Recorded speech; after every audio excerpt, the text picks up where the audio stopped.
दोस्तों आज है संडे को फन डे बनाते हुए थोड़ा सा स्टडी डे बनाएंगे। काफ़ी शानदार आज का ये इंपॉर्टेंट न्यूज़ एनालिसिस रहने वाला है। करंट और स्टैटिक का बहुत ही प्यारा सा मिक्सचर होगा, सुनकर आप लोगों को मजा आ जाएगा। हर एक आर्टिकल के एंड में कुछ क्वेश्चंस होंगे जिनको जब आप लोग अटेम्प्ट करोगे तो आप लोगों को और अच्छा लगेगा और अंदर से कॉन्फिडेंस भी आएगा। तो इसलिए लेक्चर में जो भी आर्टिकल मैं आप लोगों से डिस्कस करने वाला हूँ, बस एक छोटा सा काम करना है। क्या करना है? टकटकी लगाकर आप लोगों को लेक्चर देखना है, ताकि जो भी आर्टिकल आप लोगों से पढ़ाने के बाद में आप लोगों को जो क्वेश्चन पूछा जाए उसका आंसर आप लोग सही से दे सको। और वीडियो कंप्लीट होने के बाद में थोड़ा सा रिकॉल जरूर करिएगा, क्योंकि लंबे समय तक फिर आप लोग चीज़ों को याद रख पाओगे। और फीडबैक जरूर देना यार वीडियो के एंड में। और एक और छोटी सी बात, अपना जो भी आज का शेड्यूल आप लोग इंजॉय करने वाले हो कमेंट बॉक्स में जरूर लिखा करो। अगर एक बार पब्लिकली आप लोगों ने उसको लिखना स्टार्ट कर दिया तो आप लोगों के अंदर की जो झिझक है, जो आप लोगों के अंदर की शर्म है, वो एक बार को निकल गई। और आप लोगों ने सुना होगा, जिसने करी शर्म उसके फुट्टे करम। तो भाई साहब शर्म नहीं करनी है, ठीक है। जो भी आप लोगों के शेड्यूल रहता है, जो भी आप लोगों ने कल अचीव किया, पब्लिकली उसको लिख दो, फिर आप लोग उसको अच्छे से फॉलो भी कर पाओगे। ये जो पिक्चर मैंने आप लोगों को दिखाई है, ये पर्सनैलिटी बहुत ज़्यादा न्यूज़ में रही है इस वीक के अंदर।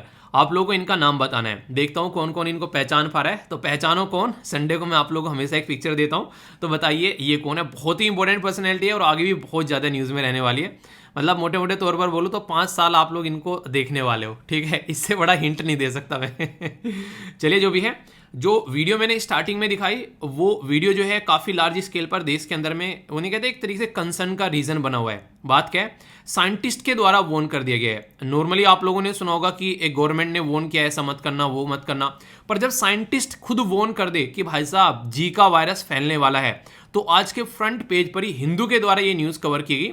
और इतनी इंपॉर्टेंट है ये न्यूज़, इवन यूपीएससी ने 2017 में इससे डायरेक्ट क्वेश्चन पूछा आप लोगों के लिए। ये देखिए, जीका वायरस के बारे में डायरेक्ट क्वेश्चन पूछा, तो आप लोग देखते हैं कि ये साइंटिस्ट भी कितना सीरियस ले रहे हैं और यूपीएससी ऑलरेडी इसको कितना सीरियस ले चुकी है। और ये क्वेश्चन मैं आप लोगों से ऑलरेडी डिस्कस कर चुका हूँ। चलिए अटेम्प्ट कीजिए, देखता हूँ कौन आंसर बताता है, फिर पूरा आर्टिकल डिस्कस करते हैं।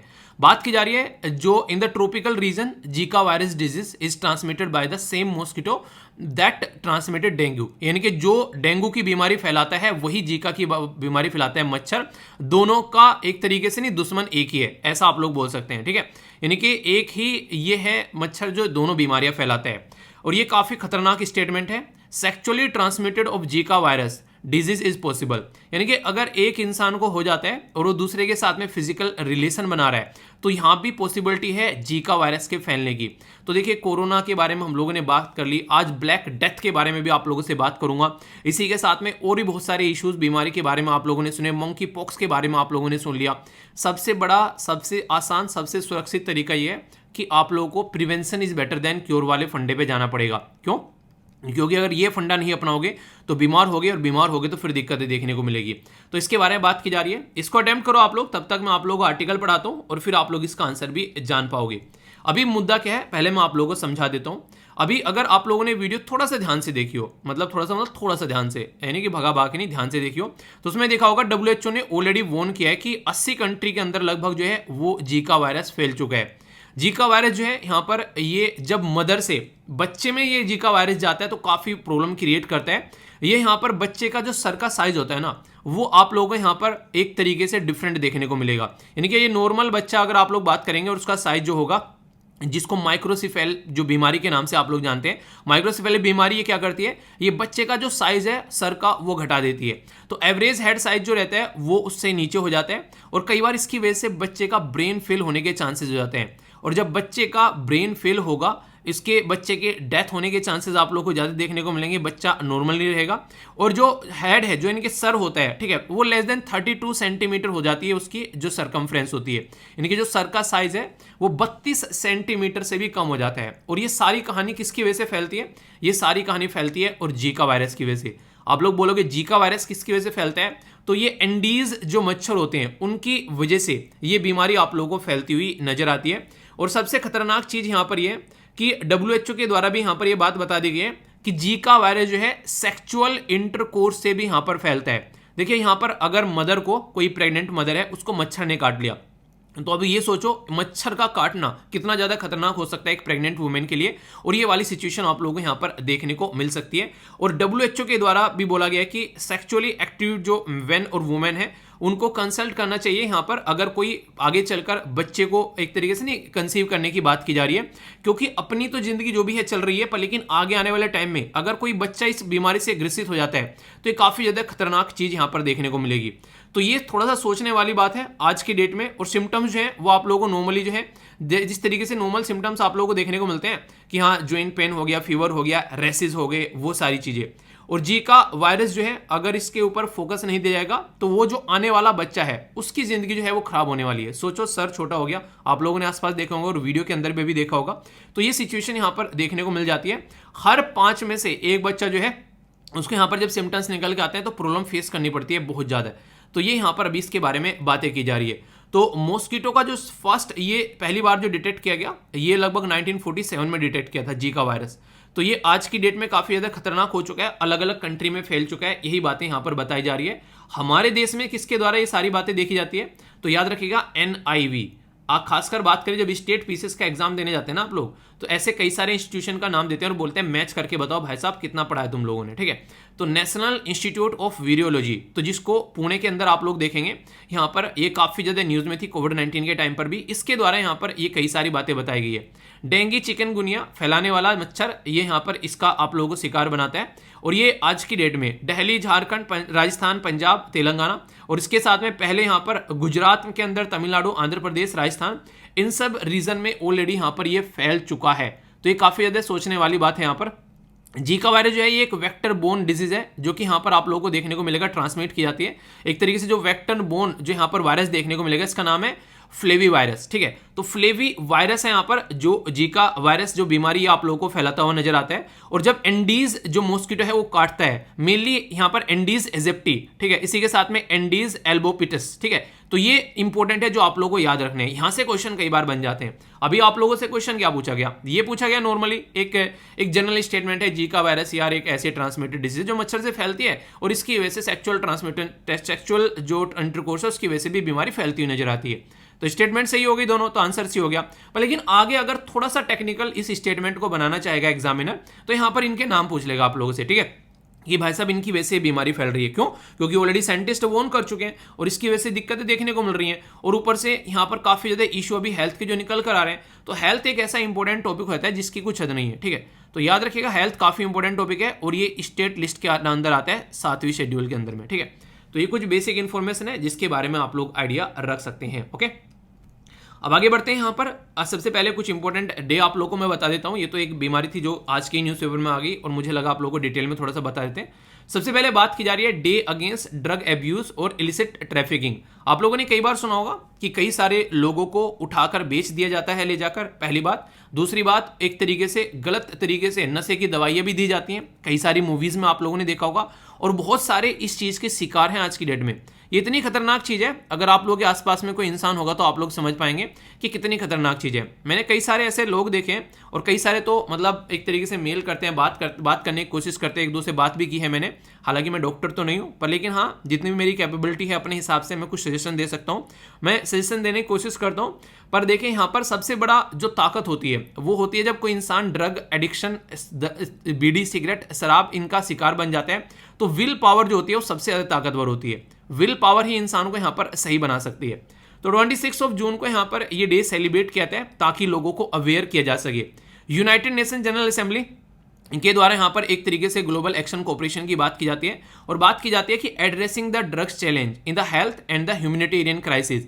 ये एक क्राइसिस है। अगर आज के डेट में आप लोग बात देखो, कुछ कंट्रीज ऐसी हैं जहां पर बहुत लार्ज स्केल पर, जैसे अफगानिस्तान हो गया, पाकिस्तान हो गया, ईरान हो गया, तो वहां से काफी लार्ज स्केल पर नशीले पदार्थ जो है वो इंडिया में लाए भी जाते हैं। ठीक है, आप लोगों ने सुना होगा, मैंने आप लोगों को पढ़ाया, एक क्रेसेंट के नाम पर और एक ट्रायंगल के नाम पर, ठीक है, जहां से ये नशीले पदार्थ लाए जाते हैं। तो इनके नाम बताइए, क्रेसेंट और ट्रायंगल के नाम पर जो मैंने आप लोगों से डिस्कस किया है, इनके आप लोगों को कंट्री के नाम बताना है, कितनी कितनी कंट्री है दोनों के अंदर में, उनके नाम लिखिएगा। ये देखिए, जैसे अपनी कंट्री का मैप हो गया ना, मैंने आप लोग कई बार दिखाया है। एक बार आप लोगों को चलिए थोड़ा सा एक मतलब नहीं क्या कहते हैं, थोड़ा सा एक एक हिंट दे देता हूँ। वो कंट्री आप लोगों को यहाँ पर देखने को मिलेगी और वो कंट्री आप लोगों को यहाँ पर देखने को मिलेगी। किधर क्रिसेंट है और किधर ट्रायंगल है, ये आप लोग बताइए, जिससे कि आप लोग लंबे समय तक इसको याद भी रख पाओगे। इसलिए क्वेश्चन पूछ रहा हूँ क्योंकि आगे भी न्यूज में आ सकता है। और अभी रिसेंटली आर्यन जो केस है, आर्यन खान का, जो शाहरुख खान के बेटे हैं, उसके चलते यहाँ पर ये काफी ज्यादा न्यूज में था। और संविधान के अंदर में जब आप लोग बात करेंगे तो पार्ट 4 में directive principle of state policy में एक आर्टिकल है, वो भी आप लोगों को बताना है, बहुत बार डिस्कस किया है। एक आर्टिकल है जो संविधान में, जो हमारी कंट्री में गवर्नमेंट को बताता है कि भाई साहब आप लोग क्या करो, आप लोगों को सुरक्षित करना है लोगों को, ताकि उनको ये बीमारी फेस न करनी पड़े। और जो भी देखिए क्वेश्चन पूछता हूं ना, अगले दिन उनके आंसर सबके मिल जाते हैं। जैसे आज के एसएलवी कमांडो है यहाँ पर नव्या, काफी डिटेल में इनके द्वारा आंसर दिए गए, तो आप लोग आंसर देखा करो, काफी अच्छे से कई सारे बच्चे पार्टिसिपेट करते हैं। ठीक है, तो आप भी एसएलवी कमांडो बन सकते हैं अगर रेगुलरली आप लोग आंसर पार्टिसिपेट करते हैं, तो आंसर जरूर दिया करो। अच्छा लगता है मुझे भी जब आप लोग पार्टिसिपेट करते हो, मुझे भी लगता है कि हाँ यार, 2 वे कम्युनिकेशन हो रहा है। ठीक है, तो ये काफी इंपॉर्टेंट डे है। एक और डे है आज यहाँ पर, जो कि विक्टिम ऑफ टॉर्चर होते हैं। टॉर्चर कई तरीके से आप लोगों को देखने को मिलता है, खासकर आप लोगों ने सुना होगा कई सारे लोगों को स्लेव बना लिया जाता है। आप लोगों ने 12 ईयर ऑफ स्लेव मूवी देखी, किसी ने? देखना, पर देखकर रो मत देना। ठीक है, ये जो मूवी है इसको ऑस्कर दिया गया, 12 ईयर ऑफ स्लेव।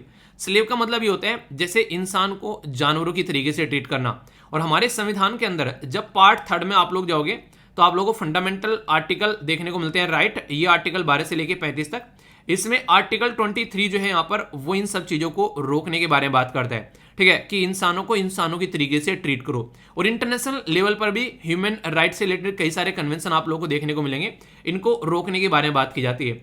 तो ये भी काफी इंपॉर्टेंट है। ये बात करता है कि इरेडिकेट द टॉर्चर, यानी कि एक तरीके टॉर्चर को इरेडिकेट करना है, और इफेक्टिव फंक्शन होना चाहिए जो भी कन्वेंशन है अगेंस्ट द टॉर्चर, यानी कि टॉर्चर होता है सोसाइटी में, उसको रोकने के लिए जो भी रूल और रेगुलेशन बना रखे हैं उनको ढंग से इंप्लीमेंट करना चाहिए, ताकि टॉर्चर जैसी घटनाएं देश के अंदर देखने को नहीं मिले और इनको रोका जा सके। तो इसके बारे में यहां पर बात की जा रही है। तो इंपॉर्टेंट है, कोई कंफ्यूजन आप लोगों को नहीं होना चाहिए। अगर कंफ्यूजन होगा तो उसको दूर कर आप लोगों को आगे बढ़ना है।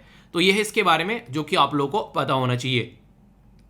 दोस्तों, ये जो डे है, इस डे की इंपॉर्टेंस अगर आप लोगों को कोई समझने के लिए बोले तो आप लोग इससे समझ सकते हैं, जब हमारे देश में पहली बार वास्को डी गामा आया था, तो आप लोगों को पता है कि वो समुद्र के रास्ते आया था। और आज की डेट में जो भी व्यापार होता है, कोई भी सामान हम लोग खरीदते हैं या फिर बेचते हैं, हम लोग कहीं भी आज के डेट में दुनिया में अपना सामान लेकर जाते हैं या फिर कहीं से कुछ सामान लेकर आते हैं, तो मैक्सिमम चीज़ें जो हैं वो सी के थ्रू ही आती है। तो यानी कि 90% के करीब जो वर्ल्ड का जो भी ट्रांसपोर्ट होता है वो सी के थ्रू होता है। तो इसलिए इस डे की इंपॉर्टेंस आप लोग समझ सकते हैं। ये है day of the seafarer. तो ये जो है एक तरीके से जो नाविक होते हैं वो काफ़ी बड़ा रोल प्ले करते हैं, उन्हीं को डेडिकेटेड है ये डे। और 25 जून को ये डे सेलिब्रेट किया जाता है। अगर बात की जाए यहाँ पर इस पर्टिकुलर डे के बारे में, तो ये डे जो है ये दिखाता है कि वर्ल्ड की इकोनॉमी में क्या कंट्रीब्यूशन है। यहाँ पर जब शिपिंग इंडस्ट्री के बारे में हम लोग बात करते हैं, या फिर जो सी फेयर होते हैं, यानी कि जो भी यहाँ पर एक तरीके से बोल सकते हैं जो नाव चलाने वाले जो नाविक होते हैं उनके बारे में यहाँ बात की जा रही है, ठीक है। तो किस तरीके से वो अपनी जान पर खेलकर भी यहाँ पर इस तरीके से हमारी हेल्प करते हैं, हम लोगों तक जो सामान पहुंचाते हैं। और वास्को डिगामा के बारे में मैंने आप लोगों को बताई है कि पोर्चुगल से चले थे वो और इंडिया में पहुंचे, तो एक तरीके से बहुत सारे उनके दोस्त आने जाने में रास्ते में ही मर गए थे।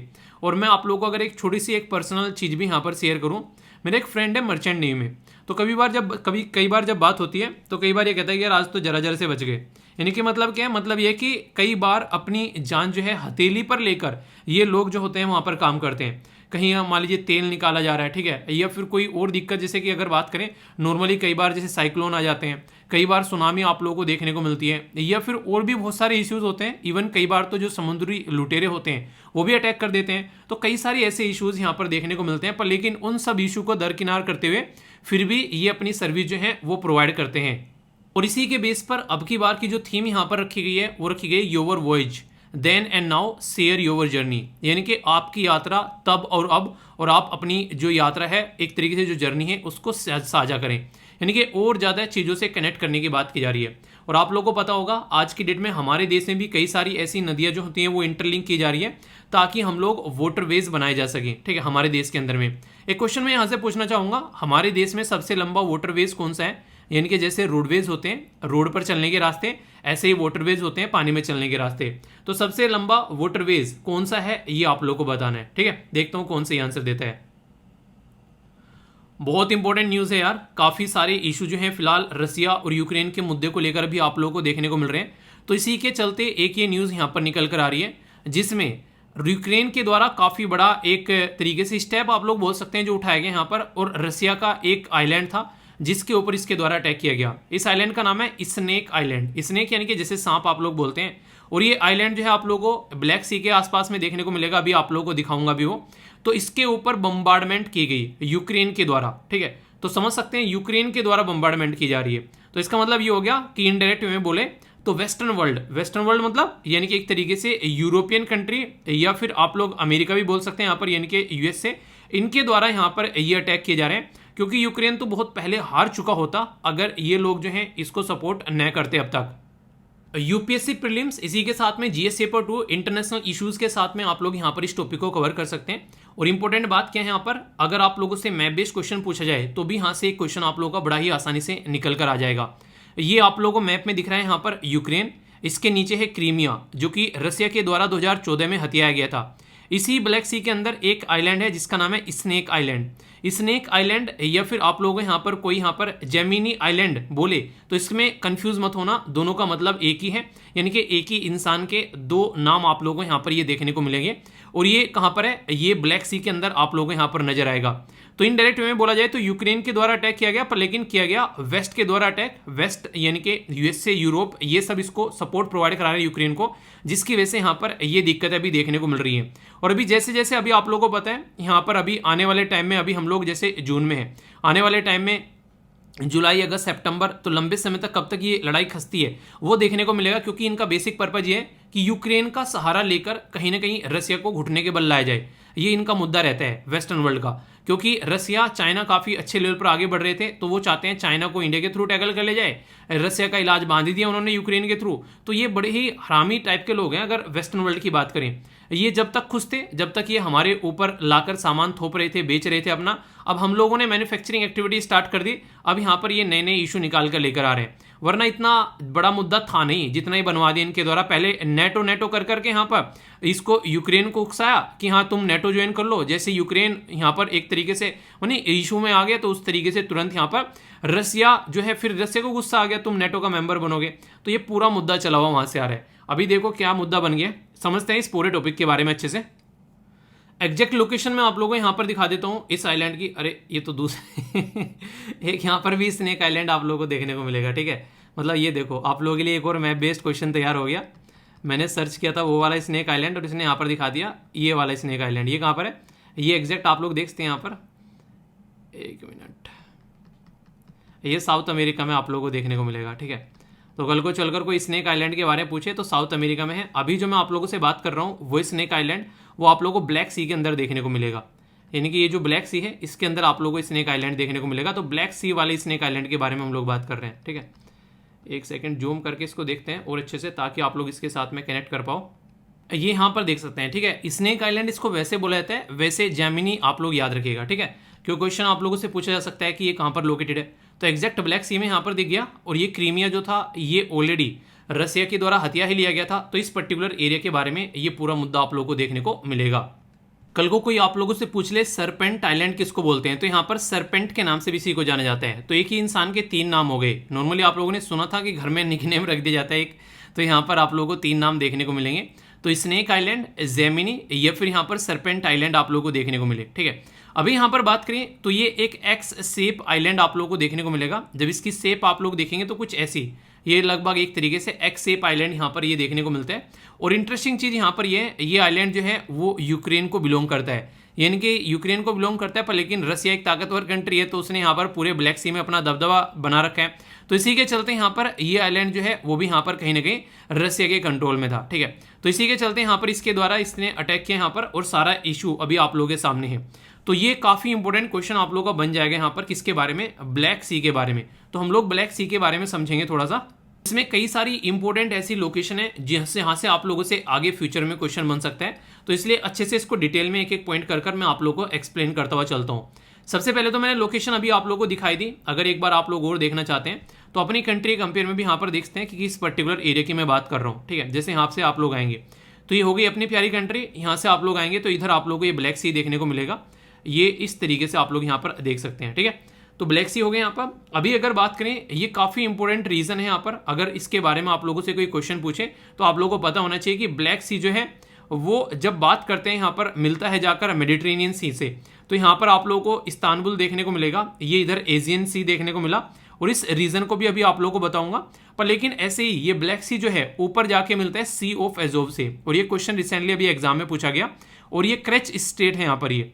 तो क्वेश्चन क्या बनता है कि कौन सा जो स्टेट है जो सी ऑफ अजेव को ब्लैक सी के साथ में कनेक्ट करता है, तो कौन सा यहाँ पर, ये है क्रेच, KERCH, क्रेच स्टेट आप लोगों को देखने को मिलेगा, जो कि एग्जैक्ट लोकेशन यहाँ पर है।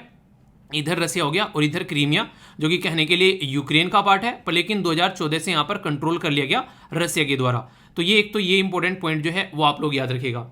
अब थोड़ा सा आगे चलते हैं, इस वाली लोकेशन के बारे में आप लोगों से बातें करता हूँ।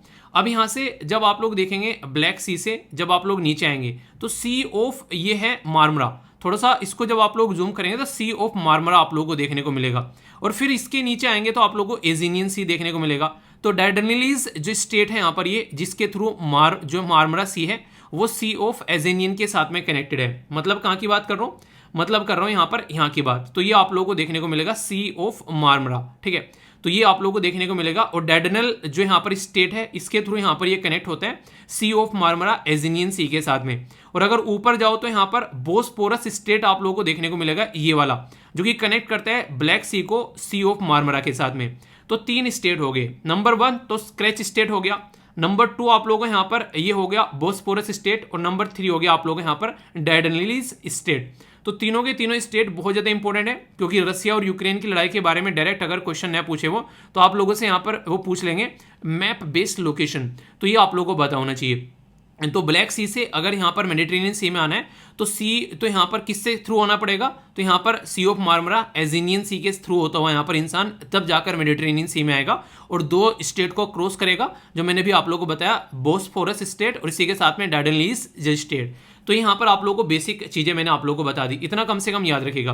अब कई बार क्वेश्चन ये पूछ ले जाते हैं, अगर कोई सी जो है वो बहुत ज़्यादा न्यूज़ में होता है तो उसके बारे में क्वेश्चन पूछ लेंगे कि आसपास की कंट्री के नाम बता दीजिए आप लोग। सबसे पहले तो ब्लैक सी जो है वो एक मार्जिनल सी है अटलांटिक ओशन का, ठीक है, यानी कि एक तरीके से यूरोप और एशिया के बीच में अटलांटिक ओशन का एक बचा कुचा पोर्शन आप लोग इसको बोल सकते हैं, जिसको बॉर्डर टच करती हैं बुल्गारिया, जॉर्जिया, रोमानिया, रसिया, तुर्की और यूक्रेन।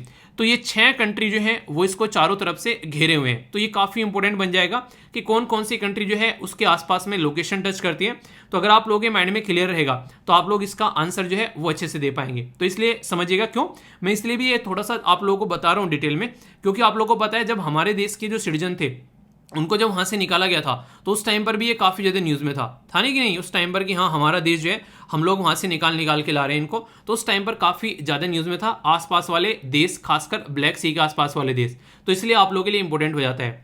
इसी के साथ में यहाँ पर कई सारी जो मेजर रिवर हैं वो इसके साथ में कनेक्ट हैं, जो कि पानी सप्लाई करती हैं। जैसे यहाँ पर बात करें तो ये हो गया यहाँ पर देन्यूब रिवर, ठीक है।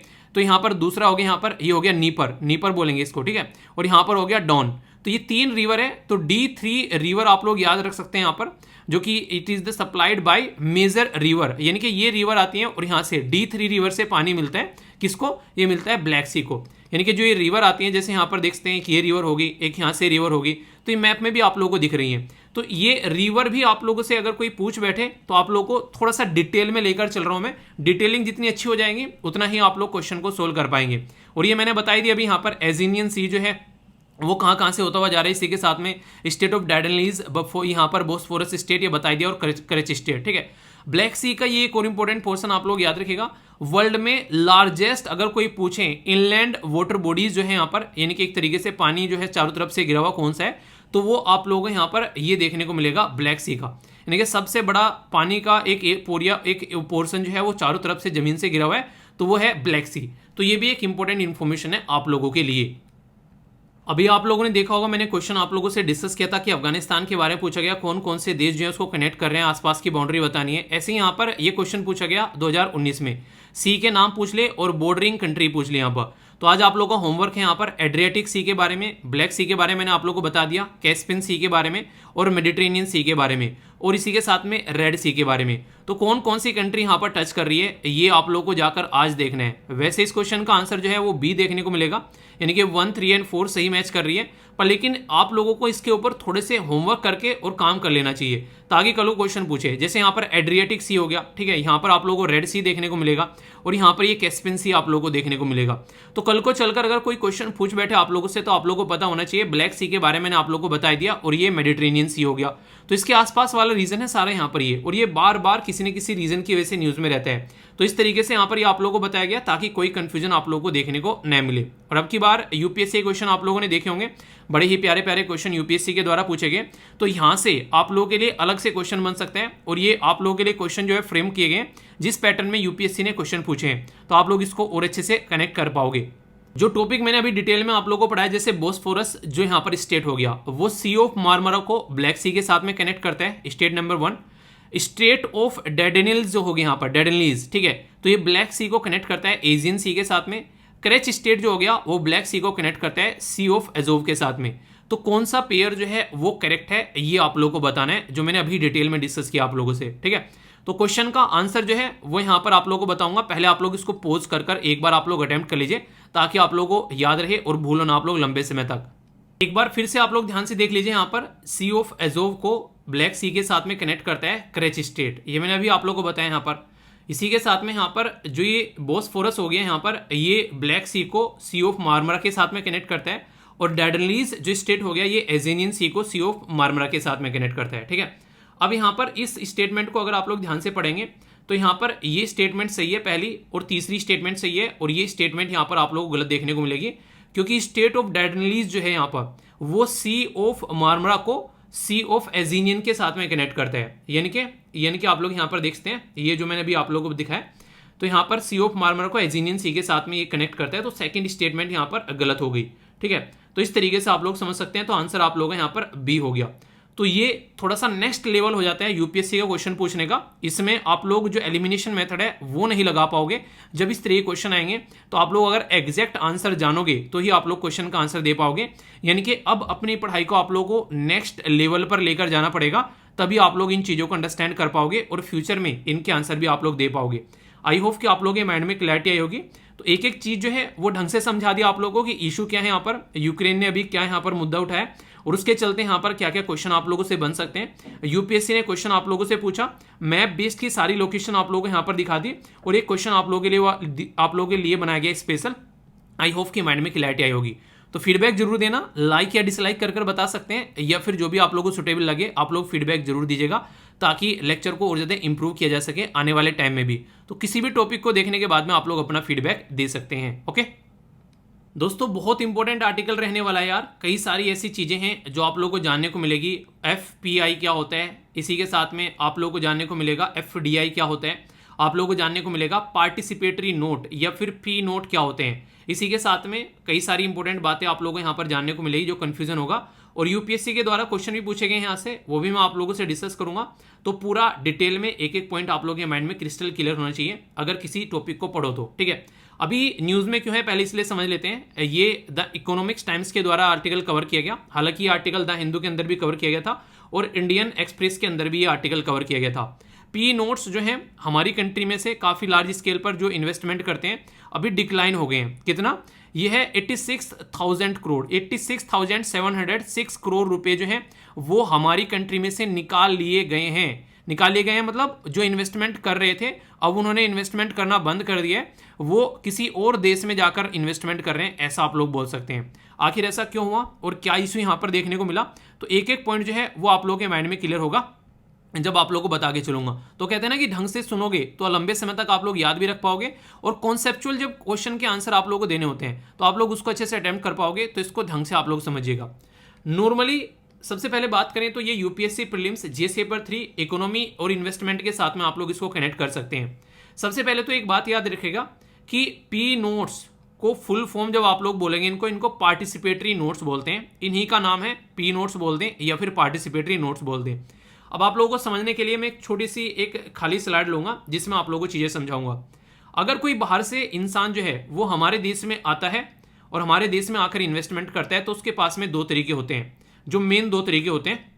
वो मेन दो तरीके मैं आप लोगों को बता दूं। एक तो होता है, पहला होता है यहाँ पर अगर बात करें, पहला क्या, पहला दूसरा तो कोई भी नहीं, जो भी मन करेगा उसमें आकर इन्वेस्टमेंट करेगा। ये होता है एफडीआई, फॉरेन डायरेक्ट इन्वेस्टमेंट होता है। और दूसरा होता है जो अभी आप लोगों से डिस्कस कर रहा हूँ यहाँ पर, एफपीआई, ठीक है। तो ये आप लोगों को देखने को मिलेगा। तो इसके बारे में अभी मैं आप लोगों को बताऊंगा, पहले आप लोग एफडीआई के बारे में सुनो। अगर कोई पर्टिकुलर पर्सन हमारे देश में आकर इन्वेस्टमेंट करना चाहता है तो वो कैसे करता है, वो आके हमारी कंट्री में जो कंपनी है उसमें प्रॉपर आके शेयर खरीदता है, एक तरीके से ऐसा बोल सकते हैं आप लोग यहाँ पर। एक तरीके से वो यहाँ पर जॉब क्रिएट करता है काफ़ी लार्ज स्केल पर। और इसके लिए मैं आप लोगों को थोड़ा सा डिफरेंस भी अगर समझाना चाहूँ तो काफ़ी अच्छे से आप लोग यहाँ पर समझ पाएंगे। जैसे कि यहाँ पर आप लोग समझ सकते हैं, ये स्लाइड देखिएगा, कल को कोई भी कंफ्यूजन आप लोगों के माइंड में नहीं आएगा जब आप लोग एक बार इसको समझ लोगे अच्छे से। एक साइड में हो गया एफडीआई, इसको बोलते हैं फॉरेन डायरेक्ट इन्वेस्टमेंट। एक उस साइड में हो गया एफपीआई, इसको बोलते हैं फॉरेन पोर्टफोलियो इन्वेस्टमेंट। सबसे पहली तो बात ये है कि अगर कोई इंसान आएगा, मान लीजिए आप लोगों ने कोई कंपनी खोली और बाहर से आकर कोई कह रहा है कि आप लोगों की कंपनी के 5% शेयर मुझे चाहिए, तो इसका मतलब ये होगा कि वो आप लोगों की कंपनी में मालिक बनना चाहता है, यानी कि आप लोगों की कंपनी में इन्वेस्टमेंट करना चाहते हैं। आप लोगों ने देखा होगा कई सारी कंपनी जो है अपने शेयर बेचती हैं। अभी यहाँ पर हम लोगों ने क्या किया था, कुछ दिनों पहले आप लोगों को याद होगा, हम लोगों ने मार्केट में LIC के शेयर निकाले थे। तो अगर कोई भी उसके शेयर आकर खरीदता है तो उसका मालिकाना हक रखता है उस कंपनी का। तो यहाँ पर ये क्या करते हैं, मालिकाना हक रखते हैं। तो लॉन्ग टर्म के लिए आएंगे, ऐसा तो है नहीं कि आज आए और कल निकल गए, क्योंकि कंपनी में इन्वेस्टमेंट यहाँ पर कर रहे हैं। पर लेकिन इनका क्या रहता है, शॉर्ट टर्म रहता है, आज लगाए कल निकाल कर ले गए। तो काफ़ी एक तरीके से प्रॉफिट के बेस पर काम करते हैं। अगर इनको यहाँ की जगह कहीं और प्रॉफिट मिलता है तो तुरंत वहाँ पर भाग जाएंगी। तो ये मुद्दा आप लोगों को देखने को मिलेगा। इनका एम है कि इंक्रीज करे कैपेसिटी, प्रोडक्टिविटी, और एक तरीके से मैनेजमेंट के अंदर भी इनका कंट्रोल रहता है। अगर आप लोगों को पता होगा किसी भी कंपनी में अगर 51 से या 51% शेयर या फिर इससे ज़्यादा हो जाते हैं किसी दूसरे इंसान के, तो वो उसका मालिकाना हक रखने लगता है, यानी कि उसके डिसीजन यहाँ पर आप लोगों को देखने को मिलेंगे। इसलिए बोलते हैं कि गवर्नमेंट को कोई भी कंपनी अगर बेचनी चाहे तो वो उसको 50% से ज़्यादा शेयर न दे, ताकि उसके हाथ में भी कंट्रोल बना रहे गवर्नमेंट के। पर लेकिन ये क्या करते हैं, पैसा लेकर आते हैं और अपना काम करके निकालते हैं। ये क्या करते हैं, फिजिकल एसेट क्रिएट करते हैं। मतलब आएंगे यहाँ पर कंपनी में इन्वेस्टमेंट करेंगे तो उस कंपनी में शेयर रहेंगे इनके। अब वो कंपनी आगे चलकर और काम करेगी और जगह जगह ऑफिस खोलेगी, अपने प्रोडक्ट बनाने की यूनिट खोलेगी। तो इनका ये मुद्दा आप लोगों को देखने को मिलेगा। अब ये क्या करते हैं, तो कैपिटल प्रोवाइड कराते हैं, पैसा आता है, पैसा लो भैया, अपना मजे करो जो करना है तुम लोगों को, तो पैसा मिलेगा शॉर्ट टर्म के लिए। ये क्या करते हैं, टेक्नोलॉजी ट्रांसफर भी होती है, कई बार यहाँ पर मैनेजमेंट में इनपुट भी रहता है इनका, यानी कि एक तरीके से जैसे घर में आकर किसी के साथ में बात करना और परिवार का पार्ट बनकर रहना। एक तरीके से आप लोग ये समझते हैं जैसे ये अंग्रेज बोल सकते हैं आप लोग इनको, ठीक है। अंग्रेज हमारे देश में आए और लूट के ले गए, एक तरीके से ऐसा बोल सकते हैं। पर लेकिन ये लूट के नहीं ले रहे हैं, ये यहाँ पर आके इन्वेस्टमेंट कर रहे हैं। पर लेकिन अंग्रेज जो है यहाँ पर कुछ फायदा नहीं चाहते थे कि इनका कुछ फायदा हो, यानी कि हमारे देश में आए हमारा कुछ फायदा हो, उनको बस अपना प्रॉफिट दिख रहा था। पर लेकिन ये कौन है, ये ऐसे हैं जैसे मुगल भी बाहर से आए थे, तो उन्होंने क्या किया, यहीं पर ही आकर रहने लगे, अपना घर बनाया, अपना यहाँ पर इस कंट्री को अपनी कंट्री माना और चीज़ों को आगे लेकर चले। हालांकि उल्टी सीधी हरकतें उनके द्वारा भी कई सारी की गई है, जो ऑलरेडी स्टेब्लिश लोग थे यहाँ पर उनके साथ में गलत काम किए गए उनके द्वारा भी काफ़ी सारे, पर लेकिन फिर भी वो यहाँ पर ही रहकर अपना प्रॉफिट देख रहे थे। ठीक है, यहाँ की चीज़ों में इन्वेस्टमेंट कर रहे थे। बड़े बड़े आप लोगों ने देखा यहाँ पर लाल किले, ये सारे जो ताजमहल वगैरह बनवाए गए, तो आप लोग बोल सकते हैं उनके द्वारा यहाँ पर आकर इन्वेस्टमेंट किया गया, यानी कि यहाँ पर रहे और अपने आप को, जिंदगी को यहीं पर ही उन्होंने इंजॉय किया। पर लेकिन ये क्या है, ये अंग्रेजों की तरह है, आए और निकल लिए, तो ओनली कैपिटल आता है इनका, ये अपना एंजॉय करते रहते हैं। एफडीआई जो है वो प्राइमरी मार्केट में नॉर्मली देखने को मिलेगा। मैंने बोला ना एलआईसी के शेयर निकले, तो जो शेयर निकलते हैं ना, जिनको जो आईपीओ बोलते हैं आप लोग, इनिशियल पब्लिक ऑफरिंग, तो वो यहाँ पर इसमें ये इन्वेस्टमेंट करते हैं। पर लेकिन ये नॉर्मली सेकेंडरी मार्केट में इन्वेस्टमेंट करते हुए आप लोगों को नजर आएंगे, और इसको स्टॉक एक्सचेंज में आप लोग इन्वेस्टमेंट एक तरीके से बोल सकते हैं। एंट्री और एग्जिट जो है वो काफ़ी डिफिकल्ट होगी, क्योंकि आओगे, इन्वेस्टमेंट करोगे, कंपनी का मालिकाना हक लोगे, तो आप लोग वहाँ पर एक तरीके से उसका घर का पार्ट बन गए। अब कल को निकल कर जाओगे तो बिल्कुल ऐसे जैसे दो भाई जो होते हैं वो अलग होते हैं, वो वाला माहौल देखने को मिलेगा। पर लेकिन यहाँ पर एंट्री और एग्जिट जो है वो रिलेटिवली ईजी होगी। क्यों? क्योंकि कोई मालिकाना हक ही नहीं है, पैसा लगा रखा है, उठा कर ले गए जरा सी देर में, तो आप लोगों को यहाँ पर ये माहौल देखने को मिलेगा। एफडीआई जो है वो एलिजिबल है for profit of the company, यानी कि एक तरीके से ये यहाँ पर जब प्रॉफिट होता है तो इनको भी वो प्रॉफिट का पार्ट मिलता है। ठीक है, पर लेकिन यहाँ पर आप लोग देखोगे तो कैपिटल गेन लेते हैं, यानी कि मार्केट में जो लगा रखा है पैसा, उसमें से जो भी इनका जो निकल कर आ रहा है वही आप लोगों को यहाँ पर देखने को मिलेगा। जैसे स्टॉक एक्सचेंज में इन्वेस्टमेंट कर देते हैं लोग, तो वही वाला माल रहेगा यहाँ पर। ऐसा नहीं कि कंपनी प्रॉफिट में जा रही है तो उससे इनको कोई ज़्यादा मतलब है। ठीक है, तो आप लोग ये समझ सकते हैं। पर हाँ, पूरा मार्केट अगर प्रॉफिट रहेगा तो इनको फायदा देखने को मिलेगा। ठीक है, इसी के साथ में अगर बात करें, ये ज़्यादा है, ये नहीं एक तरीके से एक्सपेक्टेशन लगा लेना कि अच्छा यहाँ ऐसा हो रहा है, वहाँ ऐसा हो रहा है, और उसके बेस पर ये ज़्यादा चलते नहीं है, ये ज़्यादा फिक्स चीज़ पर ज़्यादा फोकस रहता है इनका। पर लेकिन ये तो पूरा इस पर चलते हैं, अभी यहाँ पैसा महंगा मिल रहा है, यहाँ पर ज़्यादा चीज़ें मिल रही हैं, यहाँ पर अच्छा प्रॉफिट हो रहा है, तो यहाँ पर आ गए, कल को यूएसए में हो रहा है तो यूएसए में भागे, तो इनका वो वाला माहौल आप लोगों को देखने को मिलेगा। तो दोनों को कंपेयर जब करोगे तो ये ज़्यादा स्टेब्लिश है एफडीआई वाले, और ये अनस्टेबल आप लोग बोल सकते हैं। डायरेक्ट इंपैक्ट करते हैं एम्प्लॉयमेंट क्रिएट करने में, आप लोगों को ये देखने को मिलेगा। लेबर वेज में भी काफ़ी बड़ा रोल प्ले होगा, क्योंकि कंपनी में इन्वेस्टमेंट करेंगे, आएंगे तो बोलेंगे भी कि भाई भैया ये सारी चीज़ें आप लोग कर सकते हो। इनका कोई मतलब नहीं है, भाई साहब तुमको जो करना है कर लो, हमको तो इन्वेस्टमेंट करना है, प्रॉफिट लेना है, मिलेगा सही है, नहीं तो निकाल कर कहीं और ले जाएंगे अपना पैसा। इनका ये फंडा आप लोग को देखने को मिलेगा। अब आप लोग बोलोगे यार एफडीआई और एफपीआई तो आपने बता दिया, पर लेकिन टॉपिक तो हमारा क्या था? टॉपिक तो हमारा पार्टिसिपेटरी नोट था। अब ये पार्टिसिपेटरी नोट क्या होता है, अब ये और बता दो। अभी मैंने बताया दो तरीके का इन्वेस्टमेंट होता है, एफडीआई और एफपीआई, यानी कि फॉरेन पोर्टफोलियो इन्वेस्टमेंट। जब यहाँ पर ये पर्टिकुलर पर्सन आता है तो ये तो पूरा प्रोसीजर फॉलो करेगा, आएगा यहाँ पर कंपनी के शेयर लेगा, पूरी डॉक्यूमेंटेशन करेगा जितना कर सकते हैं।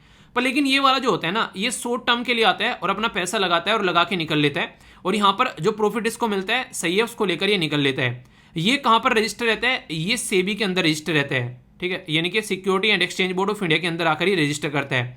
अब जो एफपीआई है ये यहाँ पर सेबी के अंदर रजिस्टर हो गया, पर लेकिन जो पार्टिसिपेटरी नोट्स है ना, जिसको मैंने पी नोट बोला है, वो भाई साहब वो टेंशन ही नहीं लेते हैं। वो इतने अमीर आदमी हैं, उनको ये चाहिए कि भाई साहब मेरा पैसा है, कोई और लगा दो जाकर, और ये फालतू के रजिस्ट्रेशन वाले झंझट मुझे नहीं चाहिए, मुझे अपना माल चाहिए। मैं आकर इन्वेस्टमेंट करूंगा और मेरा पैसा दो, और तुमको जो करना है तुम करते रहो, मुझे उससे कोई फर्क नहीं पड़ रहा है, मुझे नहीं रजिस्टर करना है सेबी के साथ में भी।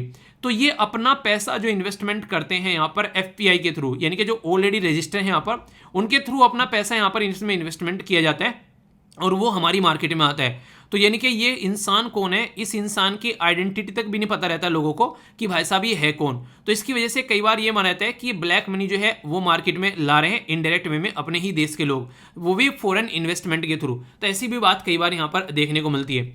तो यहाँ पर इंडियन एक्सचेंज के अंदर यहाँ पर ये विदाउट रजिस्टरिंग जो यहाँ पर ये अपना इन्वेस्टमेंट करते हैं, तो ये पार्टिसिपेटरी नोट्स वाले लोग आप लोगों को देखने को मिलेंगे। तो ये वो हैं ढुलमुल रवैया वाले, प्रॉफिट है तो रहेंगे वरना नहीं रहेंगे। तो अभी आप लोगों को पता होगा, कुछ दिनों पहले से अगर आप लोग मेरे साथ में कनेक्ट है, मैंने आप लोगों को पढ़ाया था कि जैसे हमारी कंट्री का बैंक है उसको बोलते हैं रिजर्व बैंक ऑफ इंडिया, ऐसे ही यूएसए का जो बैंक है उसको बोलते हैं फेड रिजर्व, यानी फेडरल रिजर्व बैंक। तो वो जो बैंक है उसने बोला कि वो अपनी कंट्री में इंटरेस्ट रेट को इंक्रीज करेगा। तो जैसे ही उसके द्वारा ये बातें बोली गई, इनकी जीभ जो है वो राल दे गई, यानी जीभ की राल टपक गई। क्यों?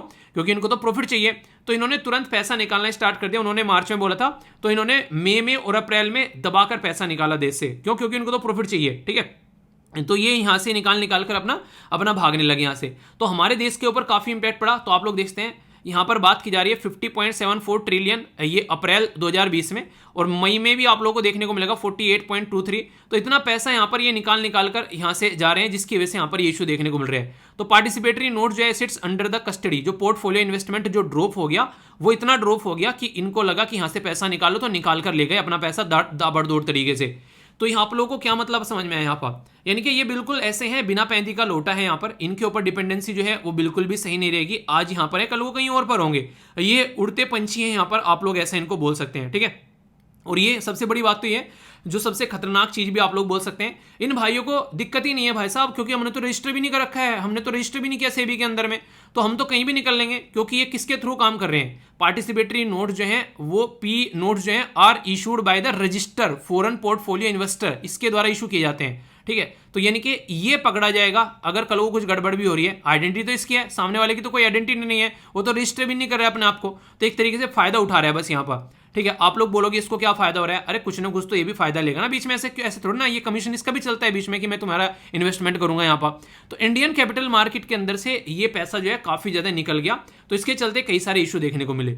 तो पार्टिसिपेटरी नोट समझ में आ गया या पी नोट समझ में आ गया, इसके ऊपर ऑलरेडी यूपीएससी क्वेश्चन पूछ चुकी है, ठीक है। अब इसका एडवांटेज क्या है, यानी कि फायदा क्या है, फायदा तो आप लोगों को देखने को मिलेगा। फायदा यह कि ईज ऑफ ट्रेडिंग, यानी कि ट्रेडिंग करना आसान हो जाता है पी नोट्स के थ्रू। क्यों, कहीं रजिस्ट्री नहीं कर रहे हैं, फालतू में टेंशन ही नहीं लेनी है, आराम से आप लोग यहाँ पर इसको यूज कर सकते हैं।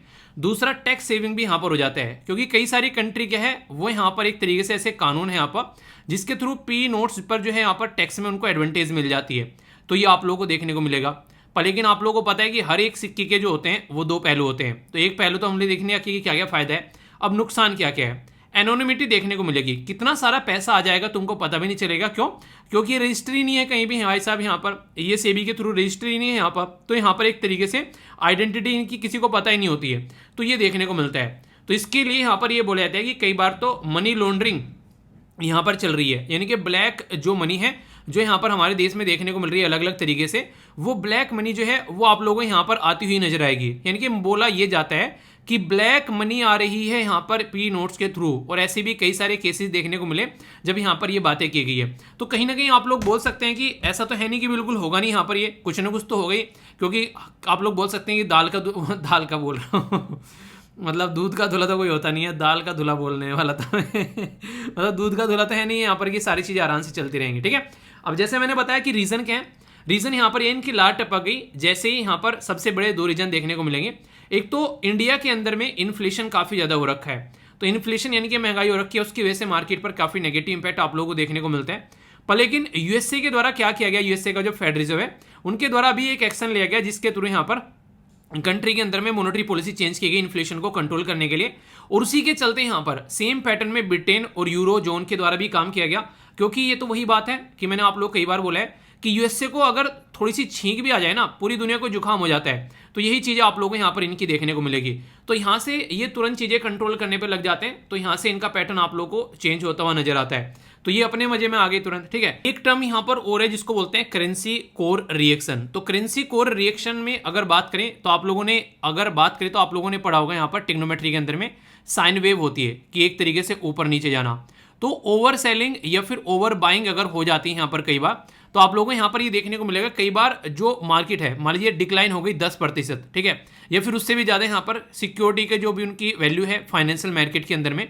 पर लेकिन ये क्या रहता है, ये शॉर्ट टर्म के लिए रहता है, यानी कि अभी हो गया या फिर एक महीने के लिए या फिर थोड़ा बहुत टाइम के लिए, तो मैक्सिमम शॉर्ट टर्म के लिए जो आप लोगों को देखने को मिलेगा, तो ये इस तरह की रिएक्शन मार्केट में निकल कर आती है। अब ऐसा तो है नहीं यहाँ पे कोई आएगा नहीं बस चले गए, उसके बाद में एंट्री नहीं करेंगे, आगे फिर जब इनको दिखेगा प्रॉफिट फिर आएंगे यहाँ पर। ये नहीं कहते कि आप लोगों ने सुना होगा कि कुछ लोग जो होते हैं, एक थोड़ा सा सुनने में और लग सकता है आप लोगों को कि एक तरीके से कुछ ऐसी कंडीशन होती है कि यानी कहते कुत्तों वाली हरकतें की पूंछ हिलाता हुआ तुरंत आ जाता है जब प्रॉफिट की बात होती है, तो वो वाली चीजें आप लोगों को यहाँ पर देखने को मिलती है। तो यही सारी चीजें मैंने आप लोगों को यहाँ पर बताई। अब आप लोगों के माइंड में इसको लेकर कोई कंफ्यूजन नहीं होना चाहिए, क्योंकि यहाँ से ऑलरेडी क्वेश्चन बन चुके हैं और आगे भी क्वेश्चन आप लोगों से पूछे जा सकते हैं।